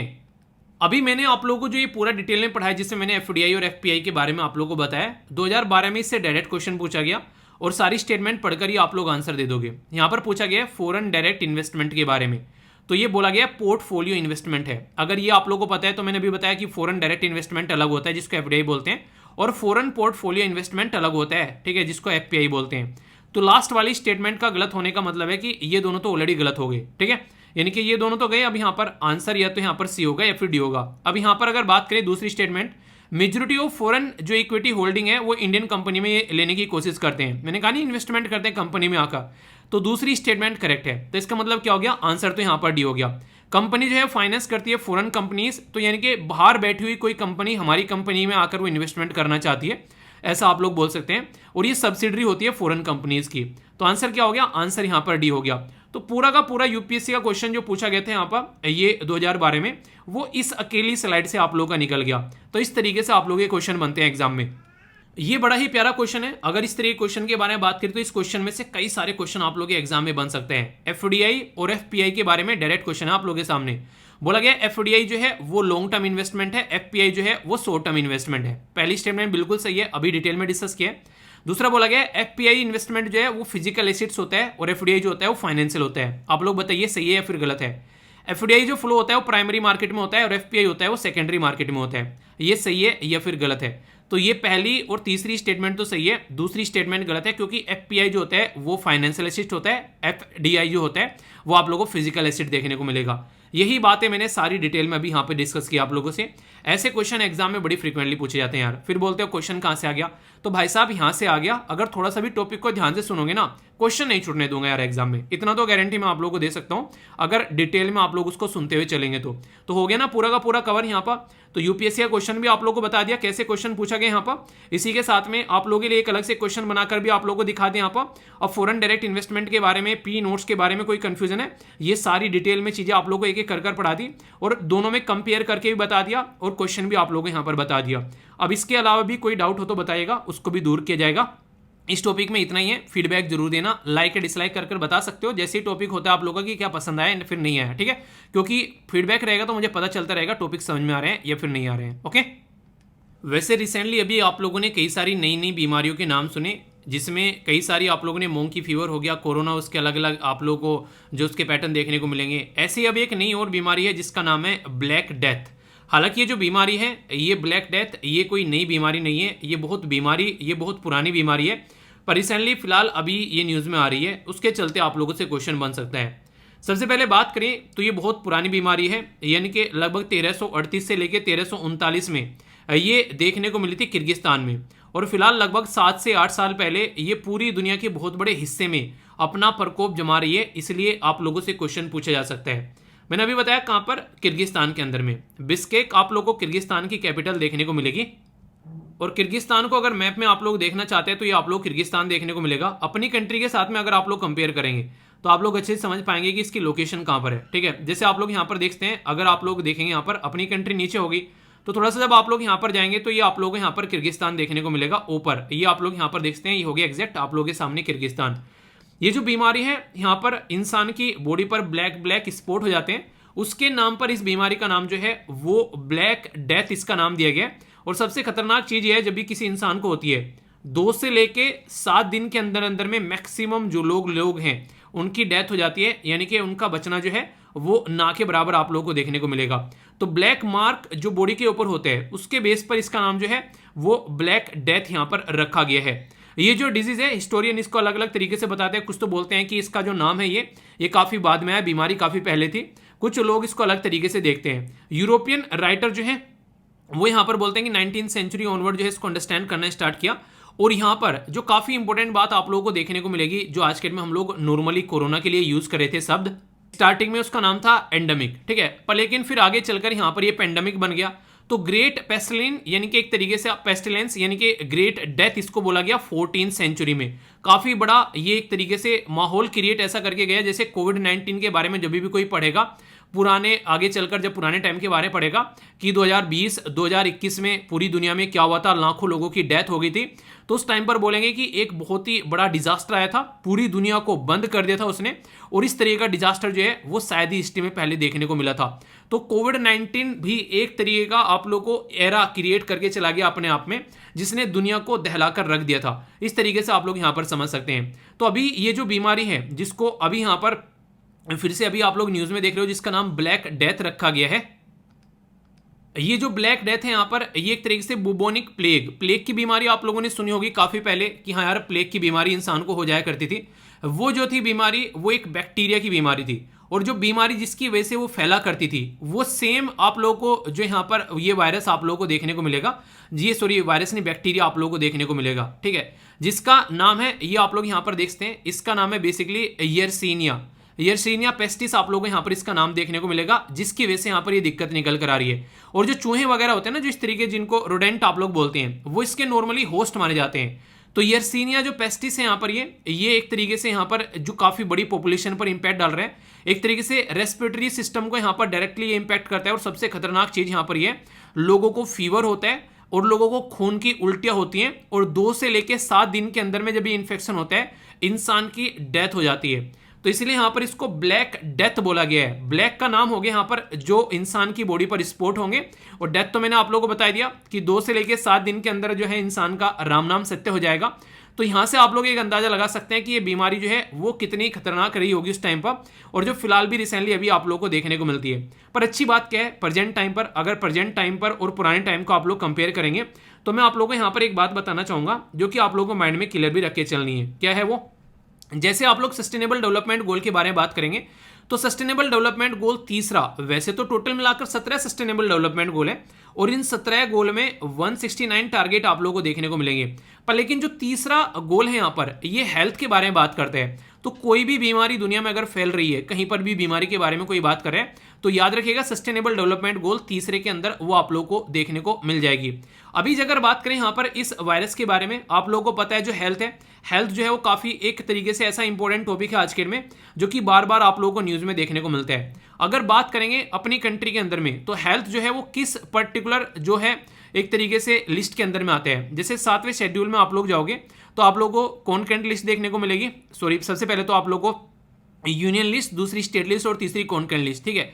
तो नॉर्मली अगर एक बीमारी है वो एक राज्य के अंदर है, स्टेट के अंदर में, तो वो स्टेट लिस्ट के अंदर में आएगी। पर लेकिन अगर वो एक राज्य से दूसरे और दूसरे से तीसरे, तीसरे से चौथे में फैलनी स्टार्ट हो गई है, तो फिर वो कॉन्करेंट लिस्ट के अंदर आप लोगों को देखने को मिलेगी। तो हेल्थ जो है वो काफी इंपॉर्टेंट टॉपिक यहां से निकल कर आता है, और हेल्थ का कोई भी टॉपिक अगर आप लोगों से बने, वहां से क्वेश्चन बनने के चांसेस काफी ज्यादा हो जाते हैं। खासकर आप लोगों से कई बार बीमारी के बारे में पूछ ले आते हैं कि ये जो बीमारी है यहाँ पर कहाँ से ओरिजिनेट हुई। तो अभी मैंने आप लोगों को यहाँ पर इसके बारे में बता दिया, अभी किर्गिस्तान के बारे में, और इसका रीजन क्या है, इसका नाम, ये नाम क्यों दिया गया है। तो ऐसी चीजें आप लोगों से पूछ ले, तो कोई भी टॉपिक को, मेरा कहने का मतलब यार ये इस तरीके से तैयार करो आप लोग, ताकि उससे क्वेश्चन बने तो आप लोगों को क्वेश्चन न छूटे। बिल्कुल उसके नहीं कहते आगे पीछे ऊपर नीचे टॉपिक के बारे में जो भी इंफॉर्मेशन है वो सारी उस तरीके से आप लोगों को बिल्कुल माइंड में क्रिस्टल क्लियर होनी चाहिए। बाकी यहाँ पर मैप बेस्ड क्वेश्चन अगर आप लोगों से बने तो याद रखिएगा, किर्गिस्तान की एक साइड में तजाकिस्तान, एक साइड में उज्बेकिस्तान, एक साइड में कजाकिस्तान, और यहाँ पर आप लोगों को चाइना देखने को मिलेगा। तो ये 4 ऐसी कंट्री हैं जो कि इसके बॉर्डर को टच करती है, जहां से ये जो बीमारी है निकल कर आई, और इस बीमारी का नाम क्यों, किस रीजन की वजह से रखा गया, वो सारी बातें मैंने आप लोगों को बताई दी। तो कोई भी कंफ्यूजन माइंड में नहीं होना चाहिए, ठीक है। आज की डेट में महाराष्ट्र के बारे में अगर आप लोगों से बात करूं, महाराष्ट्र की जो कंडीशन है वो किसी से छुपी नहीं है। महाराष्ट्र के अंदर जो सिचुएशन अभी देखने को मिल रही है गवर्नमेंट को लेकर, उसके बारे में आप लोगों को सबको पता है कि एकनाथ शिंदे साहब जो हैं उसकी सपोर्ट में बहुत सारे लोग खड़े हो गए हैं, और बाकी बहुत सारे लोग जो हैं वो यहाँ पर शिवसेना के सपोर्ट में आप लोगों को देखने को मिलेंगे। तो ये वो सारी चीज़ें पॉलिटिक्स की हैं, वहाँ से आप लोगों के लिए एग्जाम में क्वेश्चन नहीं बनता है। अब मैं आप लोगों से वो बातें करूँगा जो कि कॉन्स्टिट्यूशनल एंगल आप लोगों को बताएंगे, जो कि आप लोगों से बताएंगे कि कल को चलकर अगर यहाँ पर फ्लोर टेस्ट होने लगे तो यहाँ पर उसका क्या मतलब होगा, फ्लोर टेस्ट कब कराया जाता है, और यहाँ पर क्या गवर्नर को कौन कौन सी पावर आप लोगों को देखने को मिलेगी। अगर कोई ऐसा इशू देखने को मिलता है तो गवर्नर की पावर से रिलेटेड भी आप लोगों की काफ़ी कुछ चीज़ें क्लियर हो जाएंगी। कुछ यहाँ पर जजमेंट भी आप लोगों को मैं बताऊंगा जो कोर्ट के जजमेंट है, जिसके साथ में आप लोग अच्छे से कनेक्ट कर पाएंगे।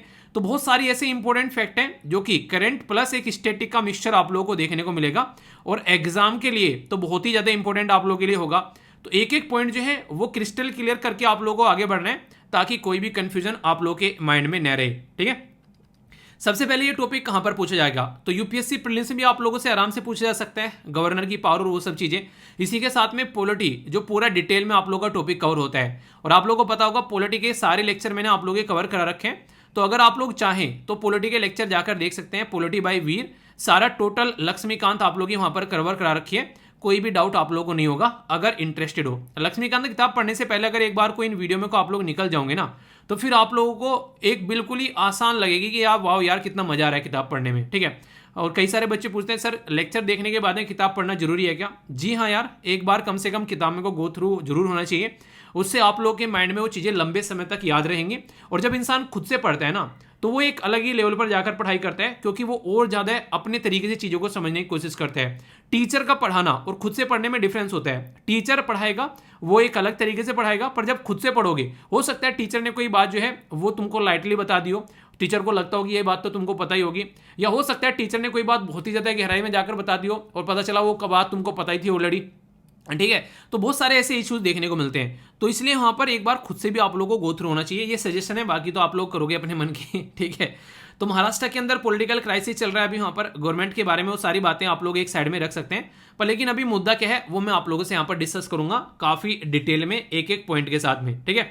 सबसे पहले अगर आप लोगों से बात करूं power related to governor, governor की जो पावर होती है कि फ्लोर टेस्ट कराना है, तो ये पावर गवर्नर की कैसी पावर होती है अगर उसके बारे में आप लोगों से पूछा जाए, तो इसके बारे में आर्टिकल तो है ये कुछ जो आप लोगों के सामने, पर आर्टिकल से पहले मैं आप लोगों को कुछ जजमेंट बताना चाहूंगा जिसके साथ में आप लोग अच्छे से कनेक्ट कर पाएंगे। ये जो दोनों जजमेंट है ये अपने आप में ही काफी इंपॉर्टेंट है यहाँ पर, और काफी कंट्रोवर्शियल जजमेंट भी यहाँ पर ये रहे। पहला जजमेंट जो है यहाँ पर ये है Nabam Rebia and Bamang Felix versus deputy speaker 2016 का केस है यहाँ पर ये, और दूसरा है Shivraj Singh Chouhan versus speaker of Madhya Pradesh जो लेजिस्लेटिव असेंबली है, ये 2020 का जजमेंट आप लोगों को देखने को मिलेगा। तो दोनों में क्या बोला गया है मैं आप लोगों को वो एक्सप्लेन करूंगा। तो यहाँ पर फ्लोर टेस्ट के बारे में हम लोग बात करेंगे, यानी कि किसकी मेजोरिटी है। मान लीजिए 200 मेंबर हैं यहाँ पर किसी पर्टिकुलर असेंबली के अंदर में, तो जो गवर्नमेंट बनाएगा उसके पास में कितनी वोट होनी चाहिए, तो कम से कम यहाँ पर 100+1 वोट होनी चाहिए, तो ये मेजोरिटी में आ जाएगा। पर लेकिन ये इंसान जो है इसके पास में ओनली 90 वोट है और यहाँ पर ये गवर्नमेंट चला रहा है, तो इसका मतलब है कि गलत इंसान, वो नहीं कहते कि एक तरीके से रोंग नंबर वोट एक तरीके से सरकार चला रहा है, इसकी तो मेजोरिटी जो है वो खत्म हो चुकी है। तो उसको चेक करने के लिए इसके पास मेजोरिटी है या फिर नहीं है, ये यहाँ पर असेंबली के अंदर में वोटिंग कराई जाएगी और उससे पता चलेगा कि इंसान के पास में कितनी वोट है, और वहां से पता चलेगा कि ये गवर्नमेंट चलाने लायक है या फिर नहीं, या फिर इसकी गवर्नमेंट को हटा दिया जाए।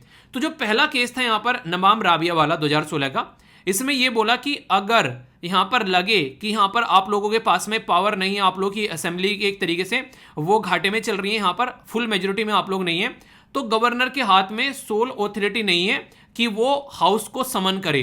ये बोला गया है क्यों, क्योंकि गवर्नर जो है वो तभी समन करेगा जब काउंसिल ऑफ मिनिस्टर जो है वो वहां पर उसको एडवाइस देगी, उसके बाद में ही गवर्नर यहां पर उसको समन करेगा, अपने मर्जी से उसको समन नहीं करेगा। समझ में आ गया? गवर्नर जो है वो अपने हिसाब से काम नहीं करेगा, गवर्नर वही करेगा जो उसको चुने हुए नुमाइंदे बोलेंगे जो चुनकर आए हुए हैं, ना कि गवर्नर जो है वो एक अपॉइंटेड आदमी है। बताया ना अभी, गवर्नर जो है जो एक तरीके से गवर्नर जो है वो बिल्कुल आप लोगों को देखने को मिलेगा जैसे सेंटर पर प्रेसिडेंट है, स्टेट पर आप लोग गवर्नर देखने को मिलेगा। पर लेकिन प्रेसिडेंट के लिए तो हम लोग वोटिंग करते हैं बाकायदा, ठीक है, पर गवर्नर को तो अपॉइंट किया जाता है, तो अपॉइंटेड बॉडी में ज्यादा पावर नहीं होनी चाहिए इलेक्टेड बॉडी के कंपेयर में, जो कि गवर्नमेंट चुनकर आती है उसके कंपेयर में। तो ये बात बोलेगी पहले इसमें यहाँ पर जो 2016 का जजमेंट आया।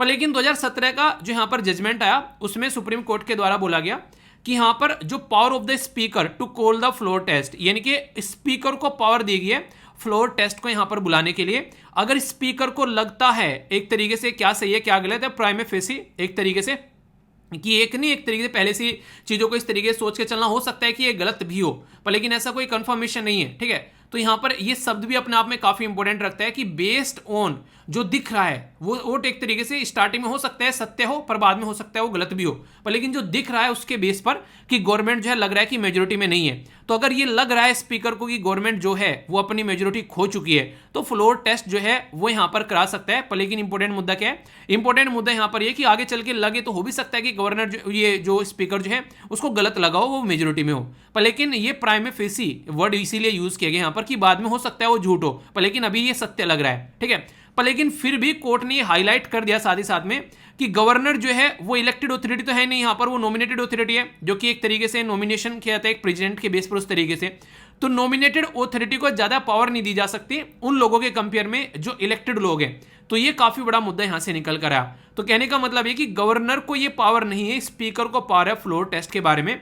तो ये दो अलग अलग जजमेंट यहां पर बोले गए जो कि सुप्रीम कोर्ट के खुद के जजमेंट है, जो कि आप लोगों से क्वेश्चन में पूछे भी जा सकते हैं और आंसर राइटिंग में भी आप लोग इन जजमेंट को यूज कर सकते हो। माइंड में क्लियर हुई बातें? थोड़ा सा और डिटेल में मैं आप लोगों को बताता हूं, ये जो टर्म है यहाँ पर, ये मेजोरिटी को टेस्ट, एक तरीके से मेजोरिटी को टेस्ट करती है कि जो चीफ मिनिस्टर साहब जो हैं वो यहाँ पर गवर्नमेंट चला रहे हैं, वो मेजोरिटी में है। तो अगर डाउट हो गया चीफ मिनिस्टर के खिलाफ कि भाई साहब ये मेजोरिटी में नहीं है, तो प्रूफ करना पड़ेगा उसको अपनी मेजोरिटी। जैसे आप लोग बोलते हो ना कि कई बार बोले इंसान इंटेलिजेंस है, अच्छा इंटेलिजेंट है तो भाई साहब ये एग्जाम निकाल के दिखा, तो हम लोग माने अरे एग्जाम नहीं निकल रहा, वैसे हम लोग बहुत इंटेलिजेंट है, ठीक है। तो कई बार आप लोग को देखने को मिलेगा कि आप लोगों को इस दुनिया में प्रूफ करना पड़ता है। क्यों? क्योंकि पैदा तो यार हर कोई हो जाता है, पैदा होने में कोई बड़ा काम तो क्या नहीं है, हर एक इंसान पैदा होकर आ रहा है धरती पर आने के बाद में क्या डिफरेंट करके गए हो आप लोग यहाँ पे, वो असलियत में असली चीज आप लोगों को देखने को मिलेगी। तो कोएलिशन जो गवर्नमेंट है, अगर कोएलिशन की गवर्नमेंट चल रही है, तो सीएम जो है वो एक तरीके से यहां पर पूछ सकता है वोट ऑफ कॉन्फिडेंस के बारे में, एंड जो विन ए मेजोरिटी, तो मेजोरिटी यहां पर है या फिर नहीं है, यहां पर ये चेक किया जाता है जब कोएलिशन की बात की जाए, ठीक है। तो यहां पर ये मुद्दा आ सकता है। पर लेकिन यहां पर आप लोगों को देखने को मिलेगा जब एब्सेंट हो क्लियर मेजोरिटी, तो ये पूरा मुद्दा निकल कर आएगा in the absence of the clear majority, ठीक है। तो यहां पर जब मोर देन वन इंडिविजुअल जो है वो क्लेम करे कि हम गवर्नमेंट बना सकते हैं, हम गवर्नमेंट बना सकते हैं, तो यहां पर गवर्नर जो है वो स्पेशल सेशन बुला सकते हैं कि भाई साहब जो चाहता है कि वो गवर्नमेंट बना सकते हैं वो मेजोरिटी आकर दिखा दे अपनी यहां पर, ठीक है। यानी कि जब दो इंसान लड़ रहे हो कुत्ते बिल्ली की तरह कि भाई साहब हमारे पास है मेजोरिटी, हमारे पास है मेजोरिटी है, और यहां पर उस टाइम पर उसको चेक किया जा सकता है। इंटरेस्टिंग चीज क्या है यहां पर ये नहीं देखा जाएगा कि कौन यहां पर प्रेजेंट है, एक यहां पर ये नहीं देखा जाएगा कि कितने मेंबर हैं असेंबली के अंदर में, बस ये देखा जाएगा कि प्रेजेंट टाइम पर आकर वोटिंग कौन डाल रहा है यहां पर। यानी कि बोले वैसे कि क्लास में कितने स्टूडेंट हैं, क्लास में भाई साहब 500 स्टूडेंट है, पर लेकिन जब देखे तो पढ़ने कितने आए हुए हैं, ओनली यार 50 पढ़ने आए हैं, तो ये 50 ही वोटिंग करेंगे, यहाँ पर इन्हीं की वोटिंग मानी जाएंगे। ऐसा नहीं कि 450 जो है घर पे बैठे हुए हैं और उनको भी हम लोग काउंट कर लेंगे, नहीं, उनको काउंट ही नहीं करेंगे हम लोग, ठीक है। तो यही बात यहाँ पर बोलेगी, नंबर जो है यहाँ पर वो कंसिडर किए जाएंगे only MLA who are present to the vote, यानी कि जो वोटिंग को प्रेजेंट थे वहां पर वोट कर रहे थे उन्हीं को यहाँ पर काउंट किया जाएगा। ये काफी इंपॉर्टेंट है यहाँ पर, ठीक है।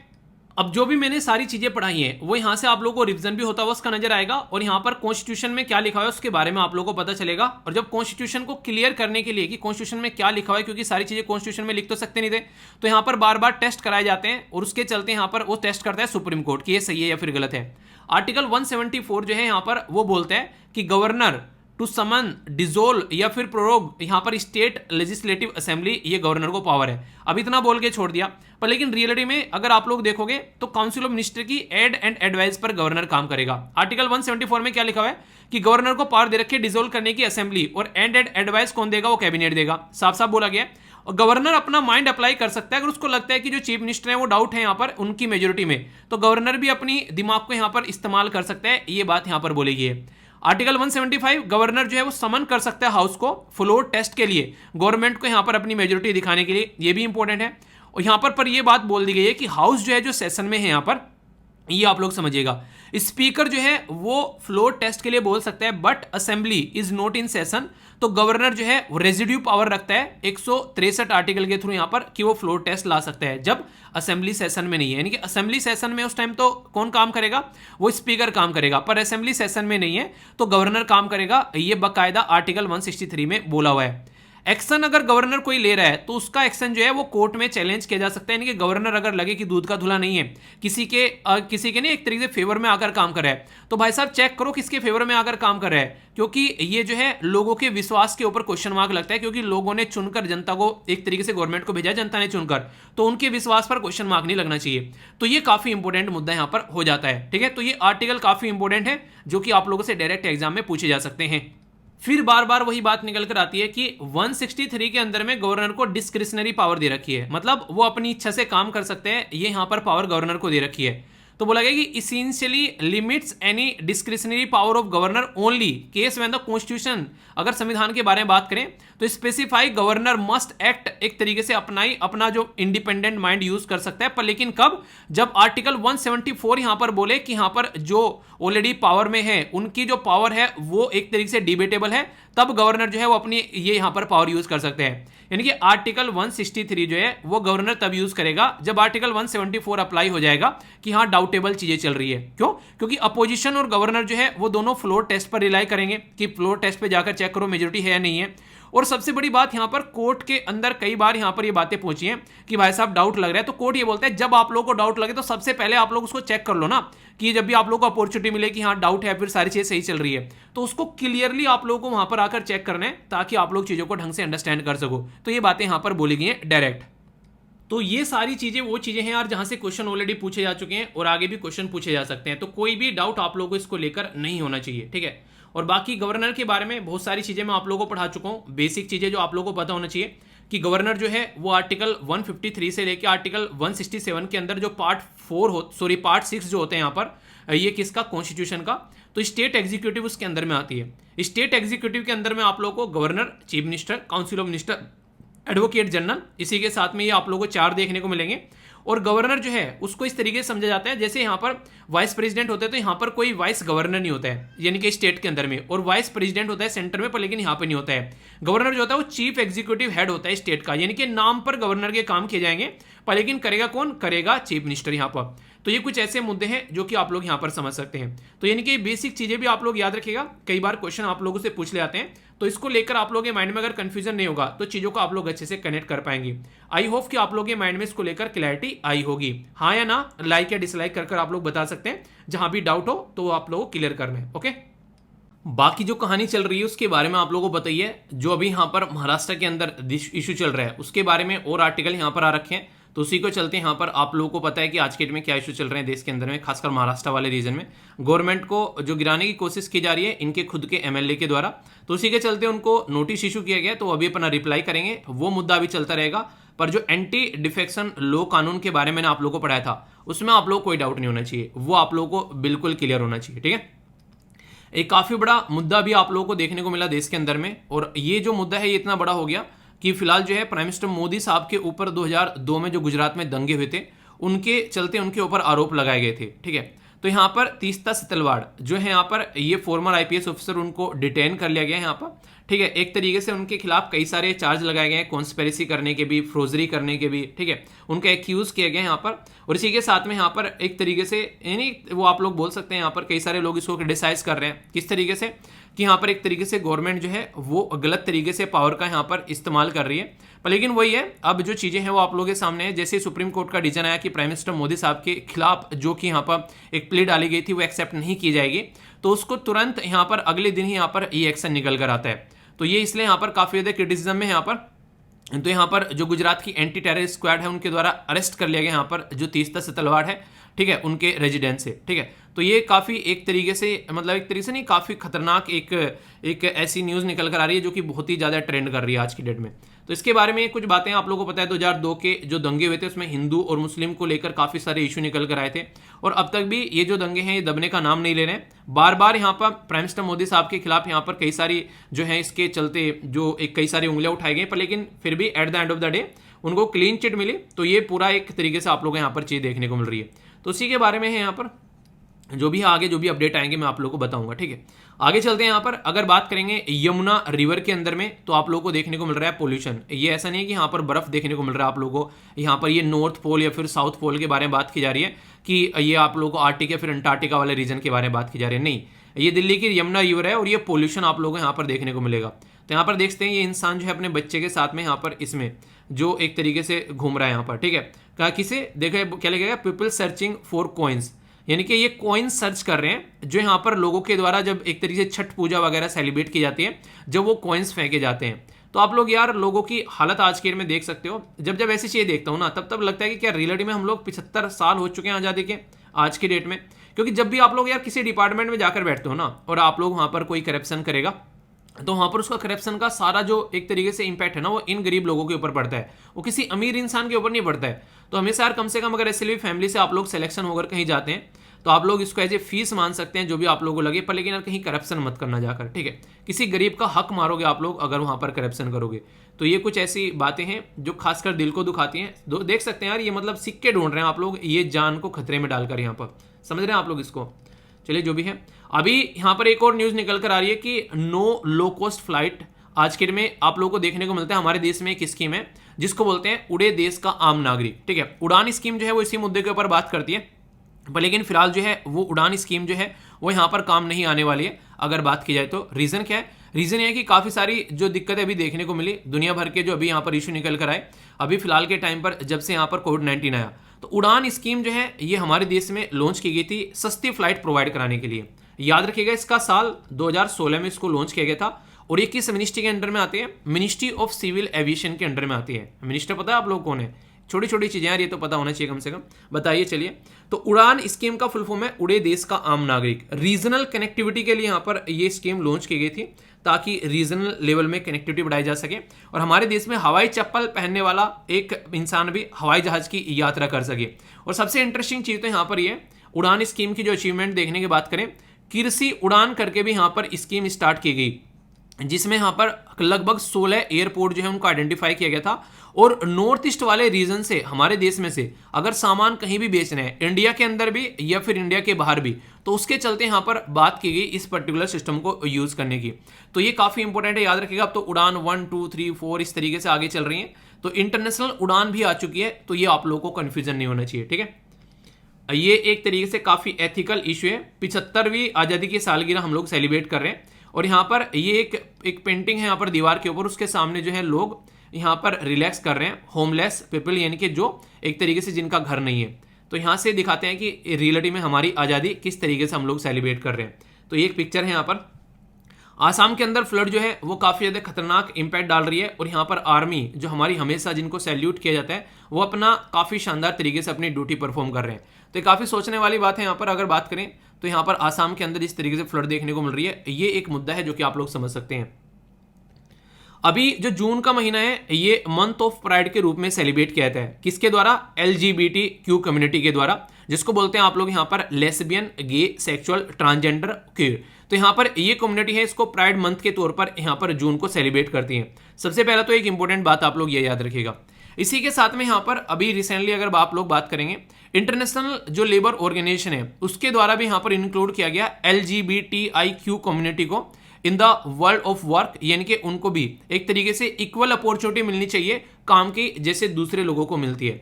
आप लोगों को पता होगा हमारी कंट्री में 2014 में एक केस आया था जिसको national legal service authority and NALSA versus Union of India का केस था यहाँ पर ये।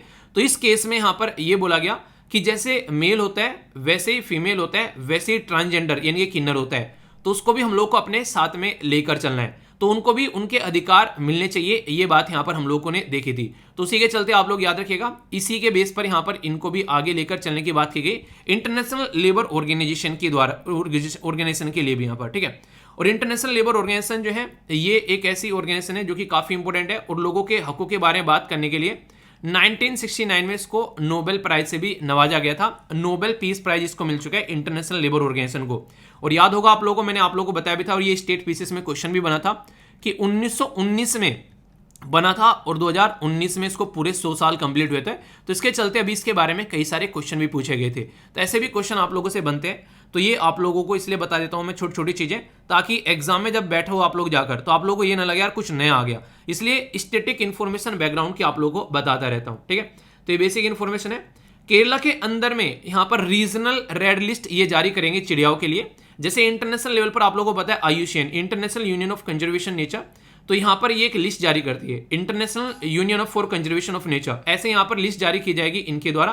तो ये आप लोग याद रखिएगा, ये जो लिस्ट है काफी इंपॉर्टेंट है। यहाँ पर ये चिड़िया अगर जो भी सदमे में है उनके बारे में बात करेगी, ठीक है। ये अभी आगे भी डिस्कस करूंगा। प्राइम मिनिस्टर मोदी साहब जो है G7 की मीटिंग में एज ए गेस्ट के तौर पर जा रहे हैं। G7 कंट्री में कौन कौन सी कंट्री आता है पता है आप लोगों को? चलिए कमेंट बॉक्स में लिखिए। आगे आने वाले टाइम में आर्टिकल बहुत डिटेल में डिस्कस करूंगा। 7 कंट्री इसलिए भी न्यूज में था, रशिया को बाहर निकाल दिया था, पहले 8 कंट्री थी। प्राइम मिनिस्टर मोदी साहब जो है भी जा रहे हैं यहाँ पर और 26-27 को यहाँ पर अभी जो है इसके अंदर पार्टिसिपेट करेंगे मीटिंग के। तो आगे आर्टिकल कई सारे न्यूज में आने वाले हैं, तो बहुत ही डिटेल में डिस्कस करूंगा बैकग्राउंड इन्फॉर्मेशन के साथ में। जब भी यहाँ पर इसके ऊपर आर्टिकल आएंगे टेंशन मत लेना, ठीक है। बाकी सुडोकू है जो कि आप लोग यहाँ पर अटेंड कर सकते हैं, इसका आंसर भी है कल वाली सुडोकू का, 5 स्टार की है। तालिबान बोल रहे हैं यार अर्थक्वेक की वजह से खस्ता हालत हो गई है और सपोर्ट प्रोवाइड कराओ, जितनी सपोर्ट आप लोग दे रहे हो उससे हमारा काम नहीं चल रहा है। तो ये बातें बोली गई है। एक छोटी सी इन्फॉर्मेशन और आप लोग याद रखिएगा, एरोसोल स्टडी कर रहे हैं कि आज एरोसोल की स्टडी की जा रही है। जैसे मान लीजिए मैं आज के दिन मार्केट में जा रहा हूँ, ठीक है, मैंने छींका, मेरी छींक के जो कण हैं वो एक तरीके से जो नहीं एक तरीके से पार्टिकल्स हैं वो वहाँ हवा में घूम रहे हैं और वहाँ से कोई निकल के आया और उसके चेहरे पर वो लगे कम से कम कुछ टाइम बाद भी, ठीक है, तो होगा क्या, उस इंसान को भी कोविड-19 फैल सकता है। इसलिए कहता हूँ यार कम से कम आप लोग मास्क लगाकर कम से कम ये आप लोग फॉलो जरूर करें, वरना बहुत सारी दिक्कत देखने को मिल रही है और आगे आने वाले टाइम में और भी इशू देखने को मिल सकता है। कम से कम अपना इतना ध्यान यार आप लोग रख ही सकते हैं, ठीक है। तो एक छोटी सी रिक्वेस्ट है आप लोगों से हाथ जोड़कर कि अपना ध्यान रखें, क्योंकि आप लोग बीमार रहोगे, घर वालों को बीमार करोगे, घर में कोई बुजुर्ग बच्चा है तो उसको बीमार करोगे, तो ये आप लोगों की रेस्पॉन्सिबिलिटी है। अपने कम से कम परिवार को तो ध्यान रखो, ठीक है। और ये है आज के जो मैंने बताया था। और आज संडे को एथिक्स का एक क्वेश्चन आप लोगों को देखने को मिलेगा जो कि आप लोगों को अटेम्प्ट करना है, तो मैं टेलीग्राम पर यहाँ पर शेयर कर दूंगा, ठीक है। एक छोटी सी मर्ज वीडियो थी जो आप लोगों के द्वारा शेयर की गई थी, मैंने डाली थी चैनल के ऊपर, इसको देखिएगा आप लोग, काफ़ी अच्छे से आप लोगों के द्वारा ये बनाई गई है। और बाकी जो नोट्स वगैरह है वो भी आप लोगों को मिल जाते हैं यहाँ पर। और आंसर राइटिंग ग्रुप में आप लोगों को यहाँ पर एथिक्स शेयर करूंगा, कल मैंने ऐसे शेयर किया था, ठीक है। बाकी आप लोग यहाँ पर जुड़े रहिए, सारे ये जो चैनल है टेलीग्राम के फ्री ऑफ कॉस्ट है, जहाँ से आप लोग अच्छे से फायदा उठा सकते हैं। और SLV PDF पर सारे नोट्स वगैरह आप लोगों को मिलते रहते हैं, जो आप लोग जरूर देख लीजिएगा, ठीक है। तो ये थी आज की इन्फॉर्मेशन। मैं आशा करता हूँ संडे का लेक्चर आप लोगों ने अच्छे से एंजॉय किया होगा। फीडबैक जरूर देना, लाइक या डिसलाइक कर बता सकते हैं, और आंखें बंद कर रिकॉल जरूर करना है ना। हाँ बेसिकली देख रहा हूँ मैं आप लोगों को, ठीक है, बहुत कम बच्चे कर रहे हैं, ठीक है। तो कोशिश किया करो, रिकॉल किया करो यार, लंबे समय तक चीजें याद रख पाओगे, और फीडबैक जरूर दिया करो। तो नेक्स्ट लेक्चर में मिलता हूँ। बड़ों को नमस्ते, छोटों को प्यार, छोटी सी लाइफ एंजॉय कर, मिलता हूँ नेक्स्ट लेक्चर में। तब तक के लिए जय हिंद।